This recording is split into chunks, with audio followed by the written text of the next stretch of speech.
Oi, gente, vamos para nossa aula 14 e hoje a gente vai falar sobre a crise que as mulheres tiveram lá atrás, quando o lar estava passando por muitas mudanças. Por isso, o nome da nossa aula é Identidade Feminina em Crise. E para a gente entender um pouquinho melhor o contexto, eu separei o nosso texto-chave de hoje lá no livro de Judas, no capítulo 1, versículo 12. Ele vai trazer uma imagem muito interessante que eu queria compartilhar com vocês. O texto diz o seguinte: esses homens são rochas submersas nas festas de fraternidade que vocês fazem, comendo com vocês de maneira desonrosa. São pastores que só cuidam de si mesmos. São nuvens sem água, impelidas pelo vento. Árvores de outono sem frutos, 2 vezes mortas, arrancadas pela raiz. A imagem que eu queria destacar desse texto são essas nuvens sem água. O que seria isso? Para mim, uma nuvem sem água é uma coisa decepcionante, algo frustrante. Para um agricultor cujas plantas precisam muito de água, as nuvens que prometem chuvas, mas não derramam, é uma grande decepção. É um motivo de realmente grande desânimo. Aqui nesse texto, Judas está falando sobre os falsos mestres. Como é que eles reagem, quais são as atitudes que eles têm e quais são os cuidados que a gente precisa ter com eles. As nuvens sem água, elas são parecidas com esses falsos mestres, que eles te ensinam coisas, eles te prometem coisas que aparentemente vão trazer solução para aquilo que você precisa, te oferecem uma ajuda para ter uma vida melhor, eles se vangloriam das suas habilidades, das suas aptidões, mas são incapazes de fazer uma coisa, que é trazer água. Eles são simplesmente vazios. Olha só o que a Bíblia fala sobre isso. Em Provérbios 25:14, como nuvens e ventos sem chuva, é aquele que se gaba de presentes que não deu. Em 2 Pedro 2:17 e 19, esses homens são fontes sem água e névoas impelidas pela tempestade. A escuridão das trevas lhe está reservada, pois eles, com palavras de vaidosa arrogância e provocando os desejos libertinos da carne, seduzem os que estão quase conseguindo fugir daqueles que vivem no erro. Prometendo-lhes liberdade, eles mesmos são escravos de corrupção, pois o homem é escravo daquilo que o domina. Eu vejo a nuvem sem água muito mais do que algo decepcionante, é algo cruel. A imagem que a gente pode pensar para tentar entender melhor é esse viajante no deserto, morrendo de sede, desejando ansiosamente matar a sua sede, e ele vê uma nuvem, uma fonte, achando que está cheio de água, e quando ele chega lá, aquela fonte está totalmente vazia. Quantas mulheres de hoje não estão sedentas, estão sendo cruelmente enganadas por falsas liberdades, falsos ensinos que prometem uma felicidade que nunca chega? Quantas de nós, em busca de realização, de satisfação, a gente tem buscado água em fontes secas, em fontes vazias? Talvez você esteja olhando para uma nuvem sem água e colocando toda a tua esperança em algo que nunca vai poder te oferecer o que você quer. Para onde você tem olhado? Aonde você tem colocado a tua realização? Como a gente viu nas aulas anteriores, a história do lar, o lar ele foi passando por muitas mudanças. E a mulher sofreu muito com essas mudanças. Ela teve um papel fundamental nessa transformação do lar ao longo da história. E aí que a gente começa a enxergar uma identidade, uma crise na identidade feminina.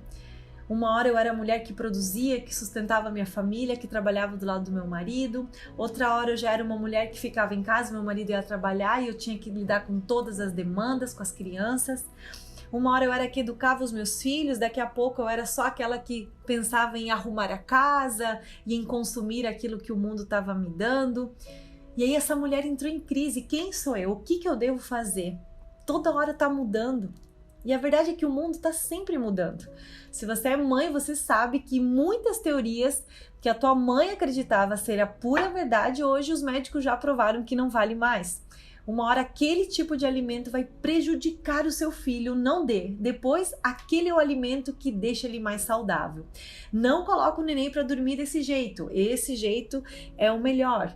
E as coisas vão mudando, o mundo está sempre em movimento. Os conceitos desse mundo estão sempre mudando constantemente. E se a gente ficar olhando para eles, a gente vai acabar esperando uma chuva que nunca vai cair. Eu não sei como você chegou antes de fazer esse curso, não sei como você chegou nessa aula, mas talvez você também esteja nessa crise. Talvez você já tenha parado para pensar, então é isso? Isso é ser mulher? Eu vou ficar insatisfeito o resto da minha vida? Talvez você esteja passando por essa crise de identidade, você esteja olhando para fontes vazias que estão te prometendo algo que até agora não chegou. Antes de a gente tentar entender melhor qual é a solução para tudo isso, vamos refletir juntas sobre essas mudanças culturais. O que trouxe você até aqui? O que fez você pensar dessa maneira? Porque a gente menospreza a história, mas tudo o que aconteceu lá atrás influenciou a maneira como hoje a gente se enxerga como mulher. E uma das coisas que gerou muita crise na mulher lá atrás foi o tédio. A gente vai ver uma época em que as mulheres estavam totalmente entediadas. É até meio contraditório a gente falar sobre isso, sendo que na verdade a gente não tem tempo para nada hoje em dia. Você deve estar pensando, mas eu tô correndo o tempo todo, eu não tenho nem tempo de me sentir entediada. Mas talvez você esteja associando o tédio à preguiça, à falta do que fazer. Mas o tédio não é isso. O tédio é a falta de propósito. Talvez esteja fazendo um monte de coisas, mas você não está se sentindo cumprindo um propósito.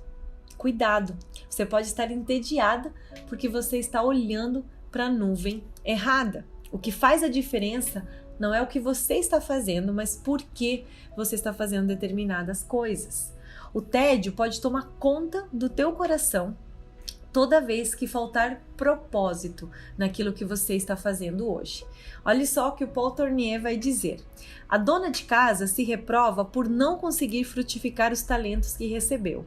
A outra por negligenciar os seus filhos. Da mesma forma, a solteira inveja a mulher casada por sua felicidade familiar.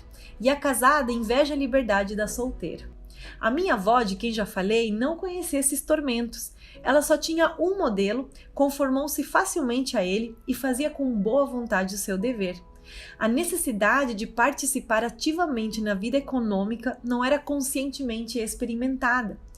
Eu sinto-me feliz que a mulher moderna tenha tomado consciência disso, mas percebo que ela paga muito caro por essa libertação. A mulher moderna tem muitos modelos e ela não pode seguir um deles sem correr o risco de se arrepender dos privilégios que perderá deixando um outro. Viver é escolher, e escolher é sempre renunciar a alguma coisa. Talvez esse discurso que a gente tanto escuta, o lugar da mulher é onde ela quiser, não seja tão fácil assim de praticar. Será que apenas eu estando no lugar que eu quero, eu já serei consequentemente feliz? Quando foi que a mulher passou a ter tantas escolhas? E aí que a história do lar começa a aparecer mais. Como eu falei nas aulas anteriores, a Revolução Industrial tirou o homem de casa, levou ele para o trabalho e a mulher ficou sozinha dentro de casa, cuidando dos seus filhos, cuidando da sua casa. E enquanto o local de trabalho se tornava um lugar frio, impessoal, a casa começava a se tornar um lugar mais refinado, era um lugar de abrigo, onde o homem, depois de um dia inteiro de trabalho, queria chegar na sua casa e encontrar esse lugar de abrigo, esse lugar de refúgio onde ele podia descansar. Foi nessa época que a Revolução Industrial trouxe muitas novidades para dentro do lar, como o fogão de ferro, como a máquina de costura e outros aparelhos que tornaram a vida doméstica muito mais interessante. Só que aquele refúgio foi se tornando cada vez mais perfeito. E aí começa o que a história chama de culto à domesticidade. Aí você vai ver, talvez você já tenha visto muitas propagandas daquela época, onde promoviam essa casa ideal, essa casa maravilhosa, tá? A dona de casa lá perfeita, com seu avental, com as suas panelas, com a sua batedeira. E aquilo começou a ser vendido, essa ideia da casa ideal. E aos poucos, a senhora que produzia, que fazia o seu alimento, que cuidava dos filhos, ela se torna a senhora consumidora. Tinha até influenciadores já naquela época. A história vai contar em 1913, entre 1926, a Christine Frederick foi a primeira influenciadora. o pessoal descobriu que se eles mandassem um produto para ela, ela podia testar e se ela gostava, ela escrevia um artigo no jornal. E aí todas as empresas começaram a mandar produtos para que fossem testados por ela. Ela escrevia esse artigo promocional, ela dava credibilidade ao produto e aí ela começou a criar essa coluna, Selling Mr. Consumer, que é vendendo para essa senhora consumidora que era a dona de casa. E cada vez mais, toda aquela sociedade incentivou essa mulher que antes produzia o seu sustento, que cuidava dos seus filhos. A sociedade começou a jogar em cima dessa mulher esse consumismo. Você precisa comprar, você precisa comprar, você precisa comprar. Quanto melhor e mais bonita for a tua casa, mais feliz o teu marido vai chegar do trabalho e você vai ter um casamento abençoado e filhos felizes. Então as mulheres ficaram responsáveis por abastecer esse capitalismo. E em pouco tempo, o lar, que era um lugar de comunidade, um lugar de refúgio, um lugar de ministério, se tornou um lugar apenas de consumo, de muito consumo. Claro que no meio disso vai vir a Grande Depressão, vai vir a Segunda Guerra Mundial e mais uma vez a crise da identidade feminina vai acontecer. Porque essa mulher que estava com essa casa muito bonita, muito bem preparada, os homens vão ir para a guerra e essa mulher vai ter que começar a trabalhar. As mulheres começam a ir para o mercado de trabalho para conseguir se sustentar enquanto seus maridos estão nas guerras. Olha só o que vai dizer um historiador daquela época. De repente, milhões de trabalhadoras femininas assumiram posições essenciais antes consideradas exclusivamente masculinas, como motoristas de táxis, ônibus, seguranças. Ao invés de fazerem as tarefas domésticas, essas mulheres manufaturavam peças para tanques de guerra, estruturas de aviões, peças de paraquedas, navios, máscaras de gás, munição e artilharia. Até foi escrito um artigo naquela época de que as mulheres eram até melhores do que os homens, porque os dedos da mão delas eram mais finos, então elas conseguiam encaixar algumas peças tão pequenininhas que os homens não conseguiam. Então as mulheres começaram a ser valorizadas no mercado de trabalho daquela época. E aí o que acontece? Acaba a guerra. E mais uma vez a identidade feminina entra em crise. E agora o que eu faço? Eu que aprendi uma habilidade nova, tenho que voltar para minha casa, fazer o que eu já fazia antes. O meu marido volta a trabalhar e pronto? Não, a gente vai ver muitas mudanças acontecendo. Muitas mulheres não quiseram voltar para suas casas. Elas continuaram trabalhando e elas queriam conquistar esse mercado de trabalho. Muitas outras voltaram a ser aquela senhora consumidora e elas queriam se casar cedo, elas queriam casar logo para poder ter a sua casa e poder encher a sua casa com bens materiais. E no meio disso tudo, a gente pode ver essa senhora consumidora se tornando a senhora entediada. Por isso que eu falei do tédio. E aí a gente vai ver a segunda onda do movimento feminista começa nessa época, em que as mulheres, as donas de casa, começaram a se sentir entediadas.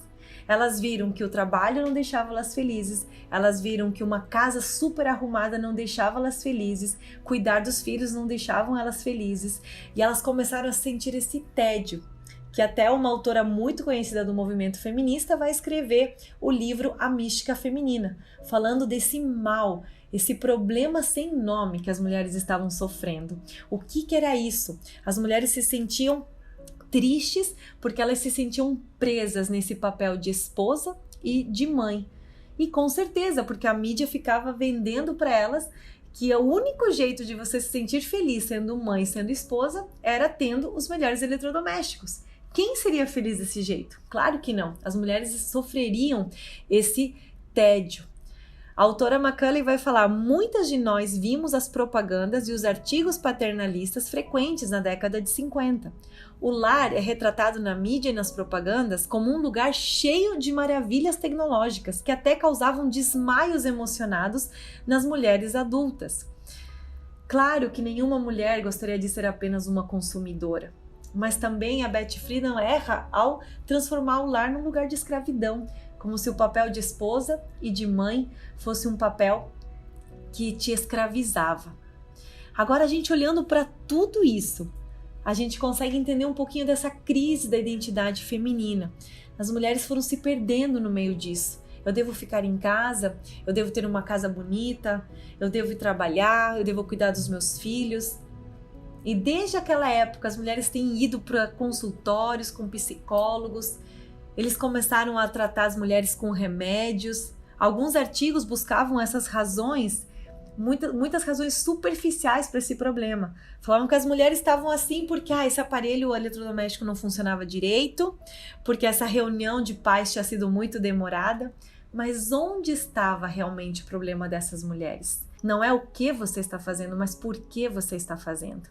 Talvez você esteja olhando para uma nuvem sem água, você precisa mudar o teu olhar. Olhe para aquilo que Deus está te mostrando, olhe para aquilo que Jesus está te mostrando. Ele é a verdadeira nuvem com água.